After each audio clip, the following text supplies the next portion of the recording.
ফয়সাল, আপনি যেখানে আছেন সেই কেন্দ্রের ভোটারদের প্রতিক্রিয়া কেমন জানলেন, ভোটের লাইন কেমন দেখছেন এবং ভোট গ্রহণের এক একজন ভোটারের কি পরিমাণ সময় লাগছে এটা একটু সুনির্দিষ্ট করে বলবেন ফয়সাল।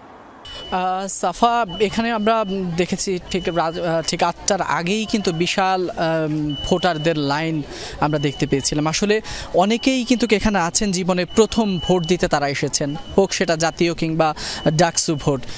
তাদের জীবনে প্রথম ভোট, আসলে তারা খুব এক্সাইটেড।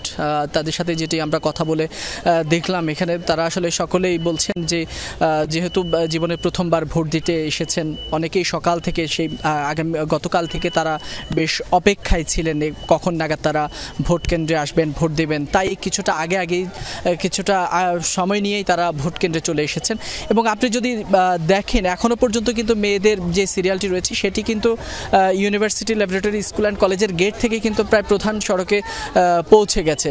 অনেক মেয়েরাই কিন্তু আসছেন, যেহেতু এই কেন্দ্রে মূলত শামসুন্নাহার হলের শিক্ষার্থীরা প্রায় 4000-এর কিছু বেশি শিক্ষার্থীরা এখানে, ছাত্রীরা এখানে ভোট দেওয়ার কথা রয়েছে। ফলে সকাল থেকেই তারা এসেছেন এবং ক্রমান্বয়ে কিন্তু সকলেই ঢুকছেন এবং তারা ভোট দিয়ে আসছেন। তাদের সাথে আমি কথা বলেছি ভোট দেওয়ার পরেও, তারা বলছেন যে তাদের আসলে জীবনের প্রথম ভোট, কিংবা অনেকেই হয়তো এর আগেও ভোট দিয়েছেন, তবে ডাকসু ইলেকশনটা যেহেতু দীর্ঘদিন পরে হয়েছে ফলে তাদের সেই উচ্ছ্বাস উদ্দীপনা আমরা অনেকখানি তাদের কাছ থেকে দেখতে পেয়েছি। তারা বের হয়ে একজন আরেকজনের সাথে আমরা দেখছি সৌজন্যমূলক তারা কথা বলছেন, কেউ কাউকে জড়িয়ে ধরছেন, ভেতরে তাদের যে উচ্ছ্বাস উদ্দীপনা সেটি তারা জানাচ্ছেন।